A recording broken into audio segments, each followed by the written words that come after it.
Bienvenue sur la chaîne où j'aide les femmes à oser prendre leur place, de femmes sans culpabiliser dans leur quotidien. Alors, mesdames, aujourd'hui, j'ai la joie et l'honneur d'interviewer un coach inspirant qui a aidé de nombreuses femmes à reprendre confiance en elles et à vivre du fun dans leur vie. J'accueille Baptiste Nourri. Bonjour Baptiste. Hello Et Fanny. merci beaucoup d'avoir accepté mon invitation. Donc, Avec toi, plaisir. tu es coach expert en confiance en soi. Tu as plusieurs programmes d'accompagnement qui sont très complets, qui sont destinés aux femmes qui veulent prendre confiance en elles et vraiment à atteindre les choses qui leur semblent impossibles. Tu as aussi un énorme programme qui est destiné aux futurs coachs qui veulent se lancer, qui veulent impacter et opérer de réelles transformations chez leurs clients. Tu es l'auteur aussi d'un livre, Les règles du jeu, J-E, préfacé par Alexandre Cormon. Tu as également aussi, tu es conférencier, donc tu as grandi à Monaco et tu as commencé à te former à l'âge de 20 ans. J'imagine que tu étais le plus jeune de ta promo. Ouais, carrément. Quand je suis arrivé, on m'a regardé, on m'a dit, mais tu t'es pas trompé de salle ou comment ça se passe? Et j'ai dit non, mais moi j'aime bien le coaching, ça m'intéresse. Et bon, en réalité, j'ai fini premier de la promo en plus, donc j'ai un peu tout cassé, ouais. Ouais, si jeune, c'est impressionnant. Et du coup, bah, justement, Baptiste, bah, présente-toi un petit peu, parle-nous de toi, qui tu es, qui est Baptiste. Et surtout, ce qui m'intéresse, c'est vraiment de voir quelles sont les valeurs que tu portes aujourd'hui, en fait. Voilà, je te laisse. Ok. Alors moi, comme tu l'as dit, j'ai grandi à Monaco, donc j'ai pas, je le dis souvent en interview, mais j'ai pas de parcours compliqué, difficile, de jeunesse compliquée, etc. Moi, c'était tranquille, hein, franchement, tout s'est bien passé. Par contre, du coup, j'avais pas confiance en moi du tout. Quand j'étais au lycée, tout ça, c'était la question d'aller draguer une fille, de parler à quelqu'un que je connaissais pas, de lever la main en cours. Impossible. Tout ça pour moi, c'était une épreuve. Donc Ouais. j'ai passé du coup ma scolarité au fond de la classe et à pas faire grand-chose. Juste, j'étais là, présent physiquement, mais mentalement, j'étais très loin.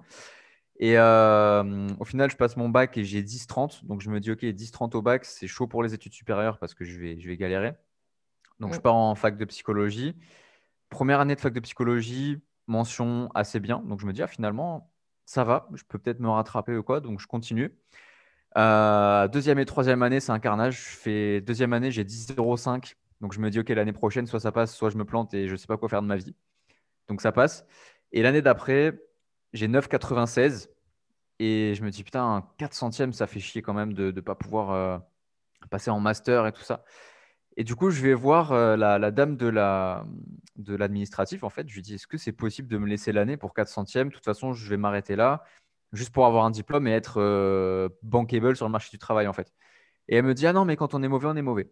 Et putain, elle m'a dit ça, j'ai fait, mais ça vous coûte quoi, en fait, de me laisser juste ça? Moi, après, je m'en vais, donc. Et elle me dit, non, mais t'avais qu'à plus te concentrer, t'avais qu'à être meilleur. Nous, on veut pas des mauvais ici. Donc, du coup, j'ai dit, OK, pas de souci. Je me suis barré, j'étais super énervé, je suis rentré chez moi. Et finalement, il s'est passé que je suis plus jamais retourné à la fac. J'ai dit, bon, allez vous faire. Voilà. Et je suis parti en école de coaching. J'arrive en école de coaching. Et là, mention très bien, premier de ma promo, j'ai plié à peu près tout le monde. Et, euh, et je me dis, mais comment ça se fait qu'à la fac, j'ai été mauvais, j'avais pas envie, je faisais des résultats vraiment mauvais. Et là, j'arrive, le niveau, il est quand même supérieur à la fac et je suis premier, je cartonne. Qu'est-ce qui s'est passé? Donc, du coup, je me rends compte qu'en fait, si tu veux être bon dans quelque chose, il faut aimer ce que tu fais. J'aimais pas ce que je faisais à la fac et j'ai adoré ce que je faisais en coaching. Et après, de fil en aiguille, je me suis dit, bon, est-ce que je construirais pas mon entreprise? Est-ce que je commencerais pas à faire un petit peu du business, etc. Ça s'est mis en place. Donc, j'ai commencé avec des premières petites formations, après des plus gros programmes, le programme Excelsior. Après, du coup, l'incubateur pour les coachs. J'ai publié mon premier livre. J'en ai fait même un deuxième avec Giuseppe Conti, qui est un super coach qui m'a fait la préface. Donc voilà, j'ai commencé à mettre en place les choses. Et là, aujourd'hui, comme tu dis, j'accompagne les femmes pour la confiance en elles et j'accompagne aussi les coachs pour les aider à cartonner dans leur activité. Ok, alors je me trompe pas si je dis que tu n'aimes pas le statu quo et que tu n'aimes pas le conformisme. Ah non, tu dis tout juste. Et du coup, quelles sont les expériences vraiment significatives? Bon, voilà, tu viens de nous en dire une quand même. Mais du coup, plus globalement, que tu aurais vécu, des expériences du coup significatives que tu aurais vécues et qui t'ont permis d'avancer justement, de dépasser cette barrière du conformisme.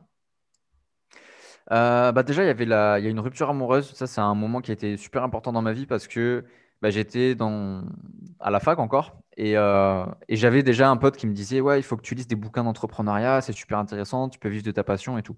Et moi, c'est arrivé à un moment où je vivais pas du tout de ce que je voulais, je me faisais chier, enfin, j'avais une vie un peu pourrie. Et du coup, je suis allé voir ma copine ce jour-là. Je m'en rappellerai toujours. Et je lui dis, ouais, je vais bientôt être riche, je vais avoir une Lamborghini, une grosse villa et tout, je vais faire beaucoup d'argent sur Internet et tout ça. Donc j'avais un peu les sirènes, tu sais, qu'on a au début. Oui. Et elle me dit, non, mais calme-toi, pense à toi, t'occupe pas de moi. Et je me dis, mais c'est bizarre que tu me dis ça, moi je suis en train de te parler du futur et tout, et toi tu me dis que. Donc je creuse un peu et tout ça, et je sens qu'il y a un truc qui va pas trop.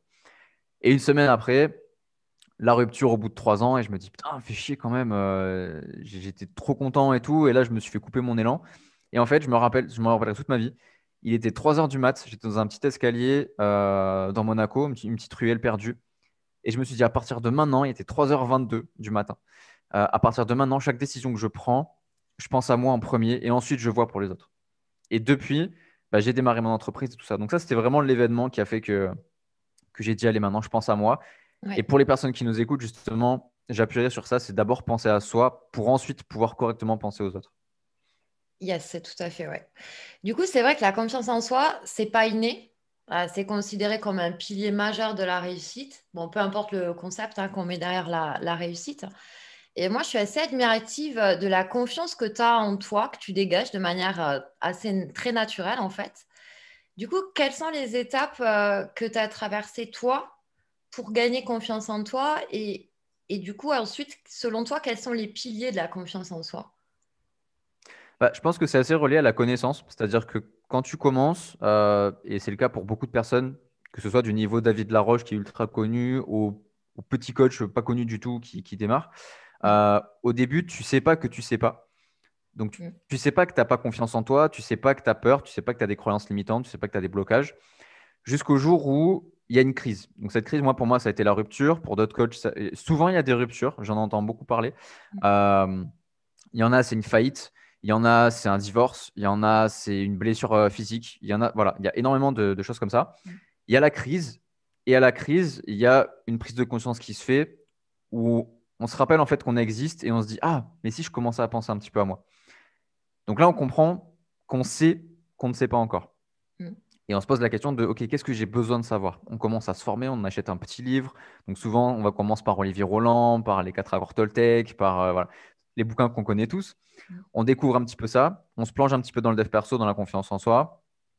Un de ces jours, il nous prend une folie, on achète un programme un peu plus cher que d'habitude, on sort un peu de sa zone de confort, on prend confiance, et après, c'est quelque chose, je pense, qui se construit jusqu'à ce que, à la fin, on ait conscience qu'on a confiance en nous. Mm. Et après, comme tu disais, la confiance en soi que je peux peut-être dégager, c'est quand ça devient inconscient. En fait, c'est les 4 stades de la connaissance. À la fin, tu te rappelles même plus que tu sais parce que c'est là, en fait. C'est comme, par exemple, quand tu conduis une voiture, bah, au début, tu sais pas que tu sais pas conduire une voiture. Après, tu sais que tu sais pas. Ensuite, tu sais que tu sais, mais tu te concentres quand même, tu fais gaffe à bien appuyer sur la bonne pédale et tout. Et à la fin, tu conduis automatiquement. C'est inconscient et c'est enregistré, quoi. Et la confiance en soi, je pense que ça fonctionne un petit peu pareil. C'est ça, c'est l'automatique du coup. Ouais.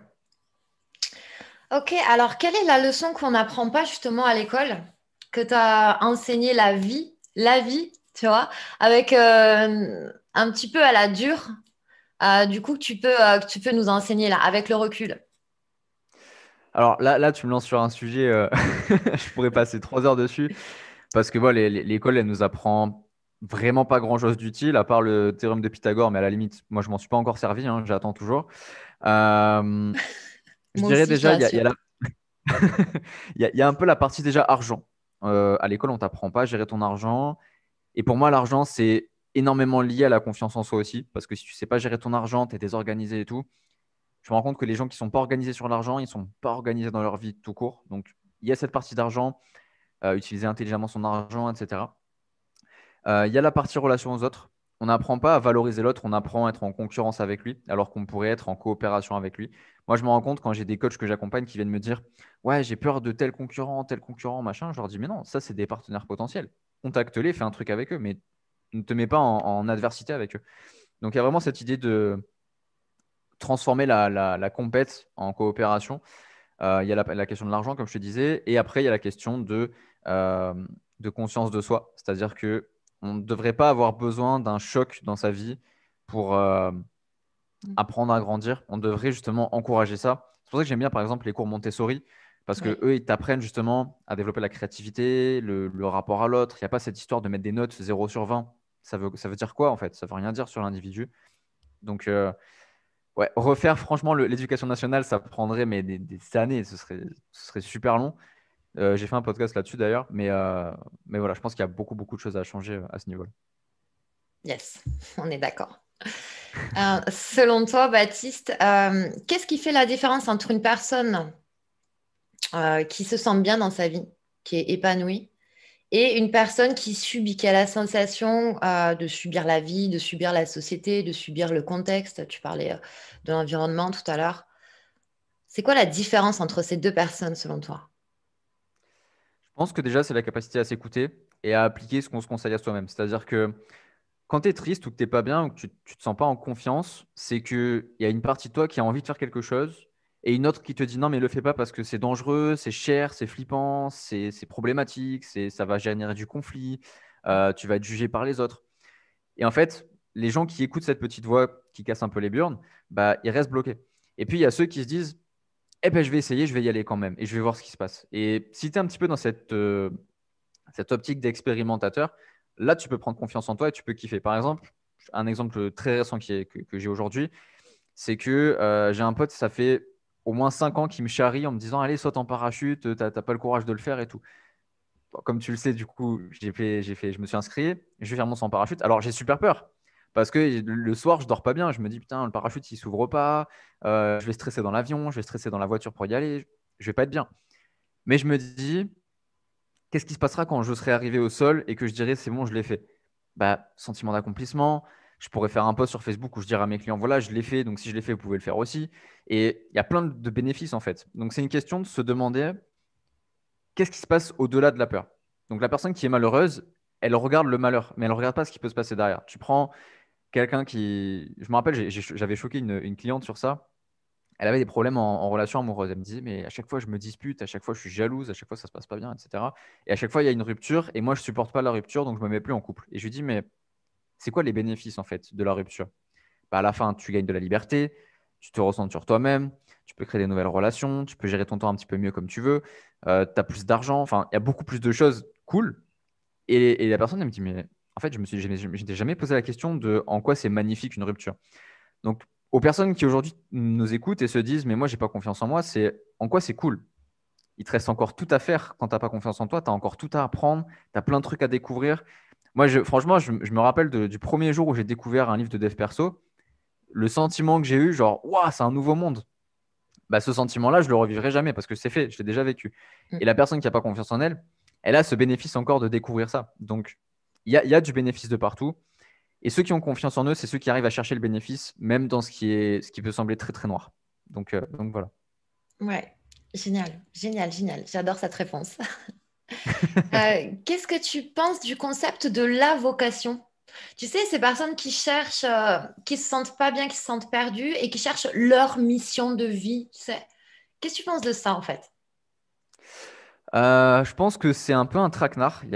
C'est un truc que tu vois partout, hein, Mm, que ce soit du Simon Sinek avec Commence par pourquoi. oui, Enfin, tous les bouquins, ils parlent de ça, la mission de vie, la vocation, etc. Je pense qu'il faut juste péter un coup et se relaxer à ce niveau-là parce qu'il y a vraiment une pression qui se fait. Et tu prends par exemple, en fait, c'est ce qu'on t'apprend au lycée, au collège. On te dit, voilà, il y a conseiller d'orientation, il y a machin qui va t'aider, il y a le psychologue scolaire et tout. Et on te met un peu dans tu vois, ce bordel-là de gens qui veulent pression. juste te foutre dans une case. Voilà, il y a une grosse pression sociale qui se fait. Il faut juste, comme je te disais, voilà, péter un coup et partir du principe qu'il n'y a pas une seule mission. Il y a autant de missions que tu veux. Et moi, j'en suis peut-être à ma 20e mission de vie. Et c'est OK, tu vois, il n'y a pas de souci. Peut-être que je vais avoir un client en coaching qui va me payer 10 000 euros. Bah, vu la somme qu'il va me payer, ce sera ma mission de vie pendant un an, de lui transformer la sienne. Et quand j'aurai Yes. fini, bah, peut-être que je vais tomber dans l'humanitaire et dire, ouais, ma mission de vie, c'est de ceux qui crèvent la dalle. et ainsi de suite, ainsi de suite. Donc, la personne qui se dit aujourd'hui, c'est quoi ma mission de vie? Je lui dirais, pose-toi une autre question. Qu'est-ce qui te fait kiffer aujourd'hui qui est bénéfique pour le monde? Ça peut être former des gens, ça peut être les accompagner, ça peut être aller donner à manger au SDF dans la rue, ça peut être plein de choses. Mais pas se cantonner à une seule chose. Il y a énormément de trucs à faire et en une vie, tu as le temps de faire énormément de choses. Donc, juste pas se cantonner à une seule chose en fait. Ouais. Prends l'idée la plus inspirante que tu es sur le moment et vas-y, quoi. Carrément. Ou la plus flippante. Ou la plus flippante. Waouh. Ok, alors ensuite, j'aimerais bien te demander, en fait, dans ton livre, du coup, les règles du jeu, moi, il y a une chose qui, pour moi, qui selon moi est essentielle, c'est le passage à l'action. Et du coup, toi, tu apportes vraiment dans ce livre des choses qui sont concrètes à appliquer de manière immédiate.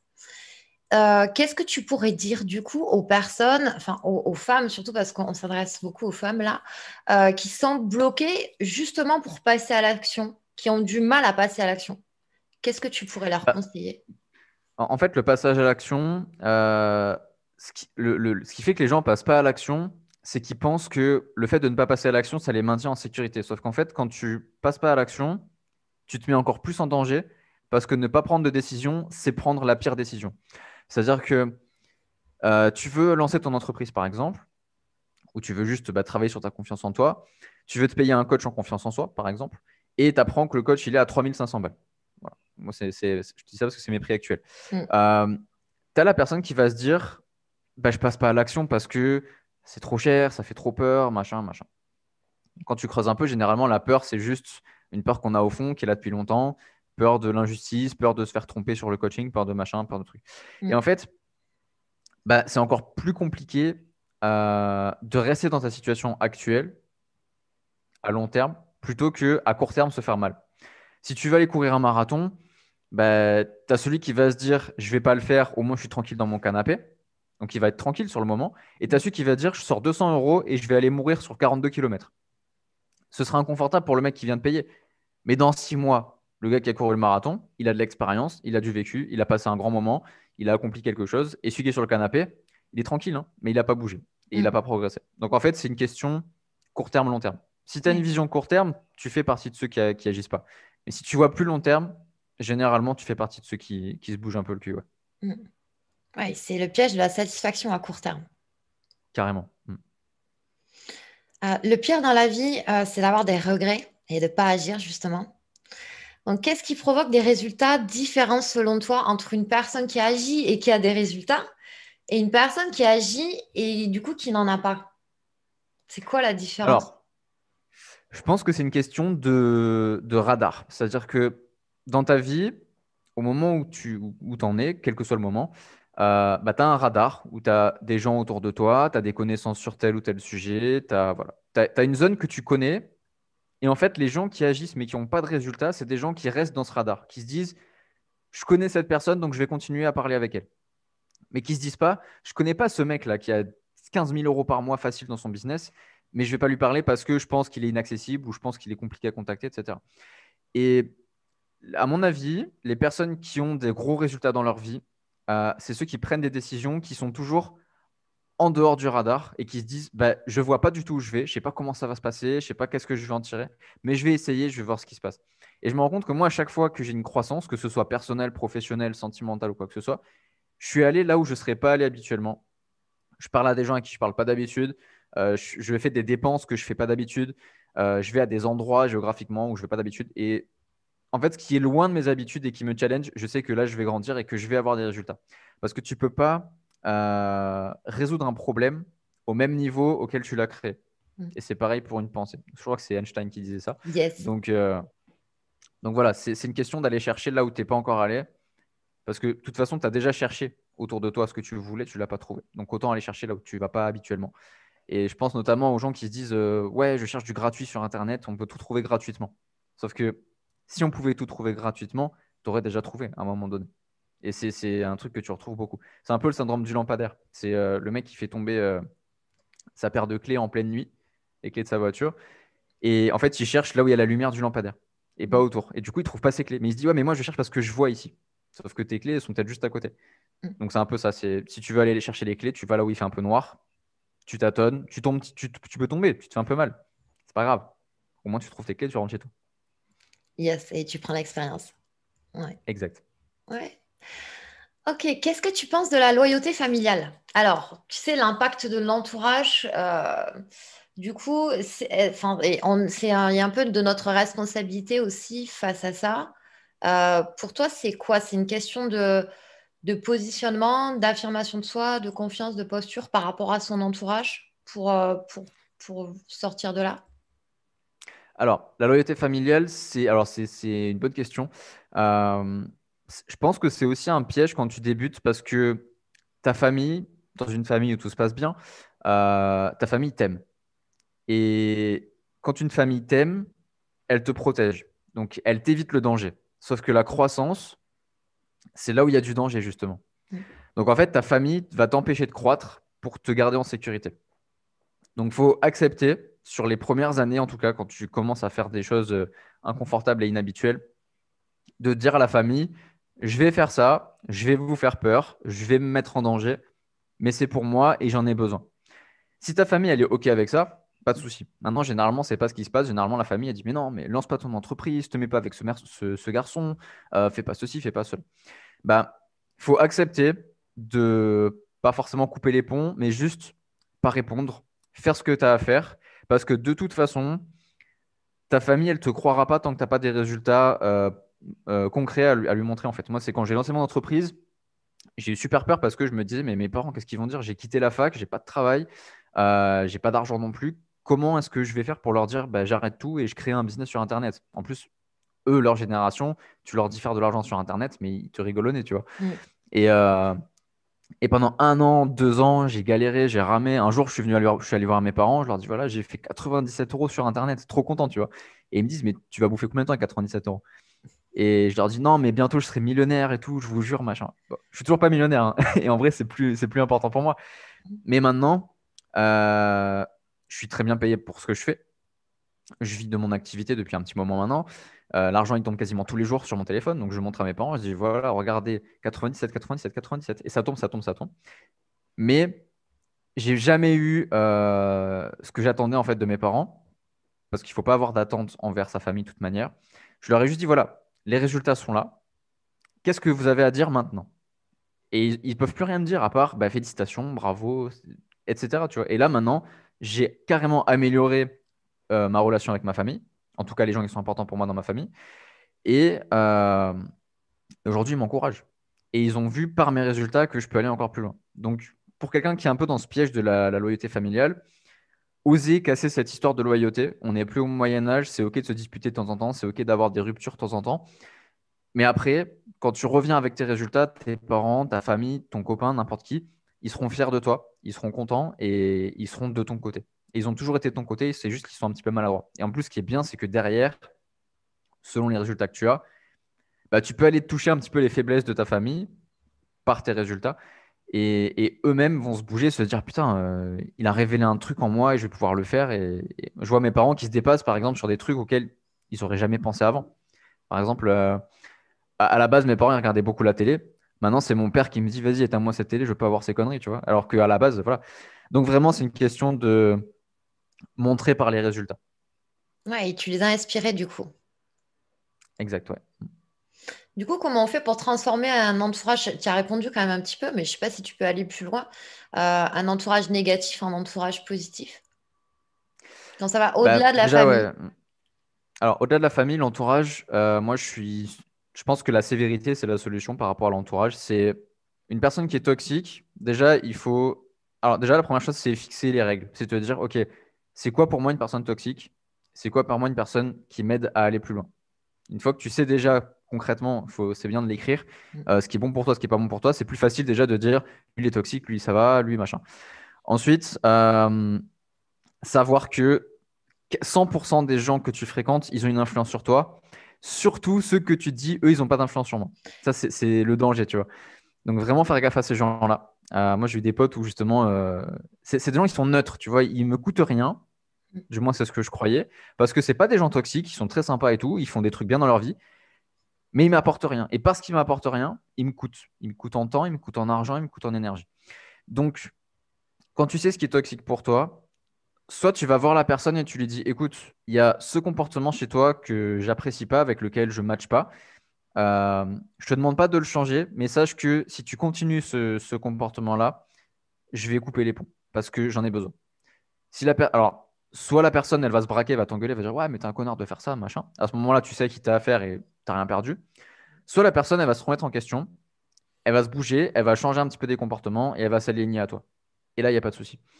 Mais il faut être OK avec le fait que quand tu opères un changement de vie, bah, tu opères aussi un changement de relation. C'est normal parce que bah, tu changes ton métier, tu changes ta façon de faire, tu changes tes perspectives, etc. Donc, il faut oser aussi dire aux gens que bah, ils sortent de ta vie parce qu'ils ne sont plus alignés à toi. Et ça fait partie du truc. En fait, moi, je vois un petit peu les relations comme des verres d'eau.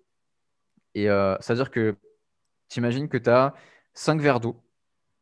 L'eau, elle est pure. En fait, chaque verre d'eau, ça va être une relation. Comme on dit, on est la moyenne des 5 personnes qu'on côtoie le plus. Donc, ces 5 personnes, c'est de l'eau. Donc, c'est des verres d'eau qu'on va donner au début de ta vie, quelqu'un que tu vas rencontrer en maternelle, l'ami de longue date, ta première copine, le pote de toujours, ton mentor, professeur qui a toujours cru en toi. Bref, les 5 relations les plus importantes pour toi. Et avec le temps, ces relations, t'en as l'eau, elle va se bonifier, elle va être encore meilleure, beaucoup plus pure et tout. Et t'en as d'autres, il va commencer à avoir de la vase. Tu auras des herbes dedans, ça va devenir dégueulasse et tout. Et en fait, tu bois de cette eau-là tous les jours, à chaque fois que tu fréquentes la personne. Donc à toi de voir quels sont les verres qu'il faut que tu changes, quels sont les verres qu'il faut que tu vides. Et il faut savoir aussi que la vie, elle va toujours te laisser les verres pleins. C'est-à-dire que quand tu vires quelqu'un de ton entourage, tu libères une place pour quelqu'un d'encore mieux qui va naturellement être attiré par ce que tu dégages. Et donc, bah, tu as tes 5 personnes. Donc moi, aujourd'hui, j'ai carrément un schéma à la maison avec mes 5 verres et je me dis, c'est qui mes 5 relations les plus importantes et quelle est la qualité de l'eau de chaque verre. Donc, si j'ai un verre vaseux, je fais le nécessaire. Et je me dis, OK, est-ce que je suis prêt à payer les conséquences d'avoir une relation toxique ou est-ce que je suis prêt à payer le prix de sortir cette relation de ma vie? Et généralement, je sors la relation et j'ai plus du tout de problème avec ça, y compris pour la famille. Parce que souvent, on se dit, ouais, la famille, c'est la famille, il faut pas les renier, etc. Moi, il y a beaucoup de membres de ma famille à qui je parle pas ou plus, même assez proches à la base, à qui j'ai grandi et tout, parce que ils m'intéressent pas. J'apprends rien à leur contact, ils apprennent rien au mien. Et voilà, juste ça ne matche pas. Donc, on sauve les apparences de temps en temps au repas de Noël ou un truc comme ça, mais c'est tout, ça s'arrête là. Donc, faut pas hésiter, famille, amis, copines, ce que tu veux, à sortir les mauvaises relations et faire un tri.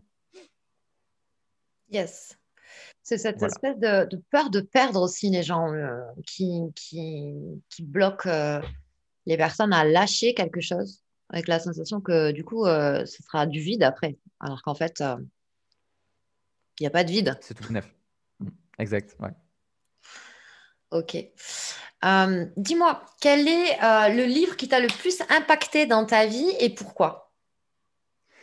Alors, il y en a énormément. Là, enfin, il y en a une derrière moi, il y en Oui, a une autre encore dans j'imagine. la chambre. Si Donc, tu devais en choisir. Mais en fait, non, surtout celui qui t'a impacté toi dans ta vie, d'abord, qui a changé, que tu as pu appliquer en fait. il y a Olivier Roland. Tout le monde n'a pas eu la chance de rater ses études. Rien que le titre, déjà, je me suis dit, waouh, je suis en train de rater mes études. Est-ce que je suis en train de faire quelque chose de bien? Tu vois, je me disais, waouh, c'est fou. Donc ça m'a vraiment vrillé un petit peu le cerveau. Euh, Après, je réfléchis un peu des titres que les gens ne disent pas forcément, parce que c'est un titre que tu entends souvent. Ouais. Il y en a un qui est pas mal, c'est Éloge de la force de Laurent Oberton. Donc c'est du développement personnel, mais extrêmement violent. C'est-à-dire que il te montre que tu es con et il te le fait comprendre. Tu vois, il te dit voilà, tu es con sur ce point-là, tu es dépendant sur ce point-là, tu es mauvais sur ce point-là. Mais alors, faut être réceptif à son style, c'est un style qui est particulier. Mm. Mais si tu arrives à être réceptif à ça, tu te rends compte à quel point bah, tu es encore dépendant. Moi-même, en tant qu'entrepreneur qui est indépendant, qui prône la liberté, etc., je me rends compte qu'il y a beaucoup de choses desquelles je suis encore dépendant, Mm. notamment l'État et tout ça. Et en Mm. fait, il t'explique comment te dégager de ça. Et il sort vraiment de tout ce qui est le développement personnel classique. On te dit loi d'attraction, Mm. aimez-vous les uns les autres, machin. Tout ça, voilà, c'est pas. Voilà. Donc, ouais, Laurent Burton, c'est quelqu'un que je recommande aussi par rapport à ça, qui est vraiment très, très visionnaire, je trouve. Ok. Du coup, ouais, qu'est-ce que tu penses de ces personnes qui sont bloquées un petit peu dans le dev perso, sans passer à l'action? Tu sais, il y a des personnes qui passent leur temps à lire des bouquins, à faire des stages et tout, mais en fait, il n'y a rien qui se passe dans leur vie.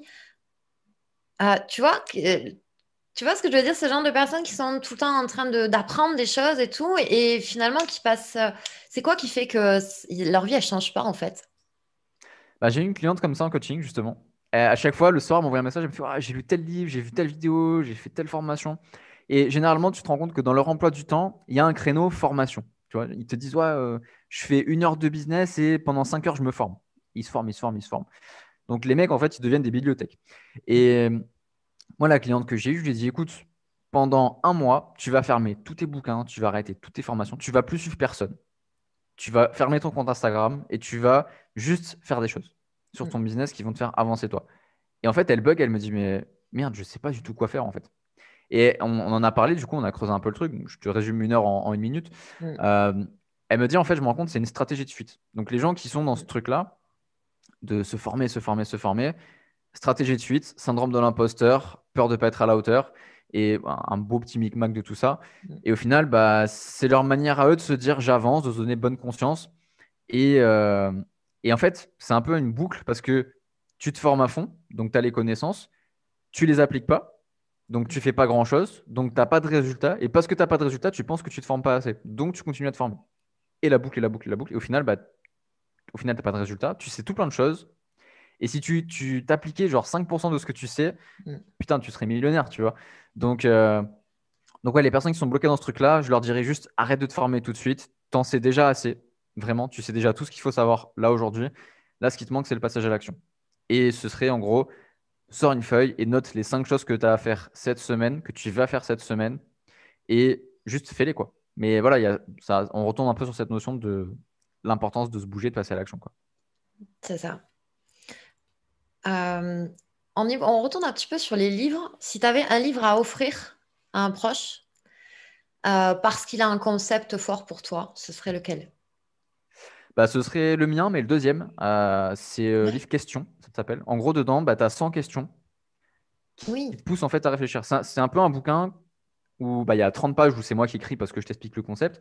Mais en Oui. gros, je pense qu'il n'y a pas de meilleur outil que se poser les bonnes questions. Donc, dans les bouquins, tu apprends à te poser des questions, c'est très bien et tout. Mais généralement, l'auteur, il va te refourguer ce qu'il pense lui avec sa vision du monde. Alors que les questions que j'ai mis dans ce bouquin, du coup, c'est quelle vision du monde toi, tu as envie de te créer. Donc, il y a 100 questions, donc il y a largement de quoi réfléchir. Et, je l'ai passé à ma copine, elle m'a dit, mais il y a des questions, tu as remis ma vie en question complètement. Alors que c'est des questions qui sont simples. Et c'est des questions qui sont créatrices. Je t'en donne une, par exemple, qui est toute bête, c'est quelle est la voiture de tes rêves et quand est-ce que tu peux payer un essai dans cette voiture. Et ça pousse la personne à se dire, ah mais j'avais pas pensé à payer un essai dans cette voiture pour voir tout ça. Et ça rapproche en fait les gens de la vie qui rêvent de manière accessible. Et je Mm. pense que ouais, c'est le bouquin que j'offrirai. Ouais. Je l'offre déjà en toute manière. Je pense que c'est un bon outil de dev perso. Yes. Ok. Où est-ce qu'on peut retrouver du coup ton livre, le dernier? Sur Amazon et sur mon site. Ok. On verra ça tout à l'heure. De toute façon, je mettrai tous les liens en descriptif. Euh, pour finir, Baptiste, pour toi, c'est quoi le plus gros problème de l'humanité et de quoi aurait-elle besoin de toute urgence? D'amour, je te dirais. Ouais, je pense que l'amour, ça peut être une réponse pas trop mal. Ouais. Parce que les gens sont trop auto-centrés. Je te dis ça, mais je faisais ma promo il y a 5 minutes. C'est c'est marrant, Et ce ouais, je truc. pense que. Ouais. Non, vas-y, vas-y, je t'écoute. En fait, il y a vraiment du coup l'équilibre entre l'autocentrage, parce que c'est important de se rapprocher du jeu, de soi, qu'est-ce qu'on veut. Et en même temps, je pense que la plupart des gens sont autocentrés, c'est différent. C'est quoi la différence pour toi? Bah, je pense que, en fait, si tu mets de l'amour dans tout ce que tu fais, il y a une partie auto-centrée parce que ça va t'apporter quelque chose aussi en retour. En spiritualité, c'est ce qu'on appelle la loi de compensation. Mm. Mais l'idée, c'est que, admettons, je vais créer une formation. Je le fais avec amour parce que j'adore créer les formations, j'aime beaucoup partager ma valeur, montrer ce que je peux offrir aux autres et tout. Mais la compensation, du coup, ça va être les paiements de mes clients. Je vais avoir un retour. Mm. Sauf que si je fais ma formation uniquement en attendant ce retour, je vais faire un truc où je vais dégager cette image de needy, tu vois. Je vais dire, ouais, payez-moi, payez-moi, payez-moi, donnez-moi de l'argent. Et ça marche pas. Mm. Mais quand tu fais un truc où tu as vraiment cette intention de mettre de l'amour, derrière, le résultat, il est là. C'est pour ça que moi, cette formation-là, la dernière que j'ai créée, elle est best-seller déjà. Donc, c'est un truc assez fou. Et en fait, je pense que quand tu mets de l'amour dans n'importe quoi, dans tout ce que tu fais, la compensation, elle arrive d'une façon que tu n'attends pas forcément. Et c'est complètement dingue. Moi, par exemple, quand j'ai démarré le coaching, il y avait une femme, je vais tairai le nom parce que du coup, je suis plus en très bon terme avec elle maintenant, c'est pas grave. Mhm. Du coup, je l'ai coachée, mais gratuitement. C'est au début où je connaissais pas trop le coaching, je savais pas trop comment faire et tout. Et elle était déprimée, elle faisait pas grand-chose dans sa vie et tout. Du coup, je l'ai coachée, mais j'ai fait ça un petit peu mal parce que je me donnais des conseils et tout. Je n'étais pas trop dans la bonne pédagogie. Et aujourd'hui, elle est chef d'entreprise, elle voyage 6 mois par an, elle cartonne. Et du coup, bah, ce qui se passe, c'est que parce que j'ai mis de l'amour dans ce que je faisais, le résultat, il est arrivé dans sa vie. Et aujourd'hui, moi, j'ai la fierté de me dire, il y a quelqu'un aujourd'hui, si elle veut partir à Bali dans 3 jours, elle peut le faire parce que j'ai pu l'aider. Et ça, c'est la récompense que j'ai eue en fait par rapport à ça. Donc, aux personnes qui nous écoutent, pendant une semaine, essayez de mettre de l'amour dans chaque petite chose. Que ce soit faire la vaisselle, quand tu fais j'allais dire quand tu fais l'amour à la vaisselle, c'est pas ça. Quand tu mets de l'amour quand tu fais la vaisselle, euh, bah, ça peut sembler con parce que tu te dis ouais, mais c'est des casseroles et tout. Bah, ce sera bien fait. Et ta copine, elle sera contente parce que ta vaisselle est bien faite. Mets de l'amour quand tu donnes à manger à ton chat. Mets de l'amour quand tu vas te balader, quand tu croises quelqu'un, quand tu dis bonjour. Mets de l'amour dans tout ce que tu fais. Et ça va être rendu au centuple. Et ça va te changer un petit peu cette idée de j'ai pas confiance en moi, la vie elle est morose, etc. Si t'as pas confiance en toi, concentre-toi aussi sur les autres et tu peux vraiment, vraiment cartonner et changer ta vie. Yes. Bah, merci Voilà. infiniment. Alors, j'ai encore une dernière question Ouais. pour finir. Qu'est-ce que tu pourrais dire à une femme en 2021 pour qu'elle prenne les commandes de sa vie? Tu as déjà dit pas mal de choses, mais voilà, si elle devait retenir une seule chose, ce serait quoi? Bah, vu que je suis dans l'action, je vais mettre un exercice directement, hein. À ces femmes, je dirais, sors une feuille, liste tout ce qui te fait peur et fais au moins 5 choses sur cette liste cette semaine. Voilà. Je pense Yes, que c'est voilà, mieux vaut une action que 10 000 mots, hein, ça vaut toujours plus. Donc ouais, exact. aller chercher ce qui fait peur, le lister, le conceptualiser, voir dans quelle mesure tu peux aller te confronter à ces peurs. Moi, c'est ce que je fais dans mes séminaires généralement. Je dis aux gens, c'est quoi ta peur? Et au séminaire, je leur ramène la peur directement. Je leur dis, voilà, confronte-toi et va voir comment ça se passe pour toi. Et généralement, il y a du changement derrière, il y a de la magie parce que bah, tu passes à une version de toi qui a vaincu cette peur. Donc tu passes au-delà et tu profites des bénéfices. Donc voilà, ce serait écrire les peurs et aller s'y confronter, mais tout de suite. C'est ça qui est important, c'est que là, la personne qui regarde la vidéo, il ne faut pas faire l'exercice dans 10 minutes, il faut le faire là tout de suite pendant que je parle. Vraiment, c'est le plus important, c'est tout de suite. C'est de passer Voilà, de voilà. suite à l'action. Yes. Merci infiniment pour son partage, vraiment. J'aurais passé encore beaucoup de temps à parler avec toi, c'est un vrai plaisir. Donc, on peut te retrouver, Baptiste, sur Facebook, sur Instagram, sur YouTube, sur ton site Baptiste Nori, devperso.com. C'est ça. Alors, Euh, ok, ouais, baptiste-nourri-développement-personnel.com et Instagram, j'ai arrêté. C'est trop chronophage, je suis plus fan. j'avoue, je suis pas très fan non plus d'Instagram, plus Facebook aussi comme toi. Ouais, Alors, du coup, t'as deux gros accompagnements. Donc, on a le Excelsior qui est vraiment fait pour les personnes qui veulent atteindre leurs rêves, si c'est bien ça, Baptiste. Et puis, ouais, carrément. ouais, il y a le programme Incubateur aussi. Si vous voulez vous lancer en tant que coach qui déchire tout, là, il faut aller voir Baptiste. Je vous le recommande fortement. Moi, ben, voilà, hein, c'est mon coach à ce niveau-là et c'est top, top, top. Donc, de toute façon, je vais vous mettre tous les liens descriptifs. Si tu veux rajouter quelque chose sur tes accompagnements, Baptiste, je te laisse vraiment, du coup, peut-être pour donner plus d'informations aux personnes qui nous regardent.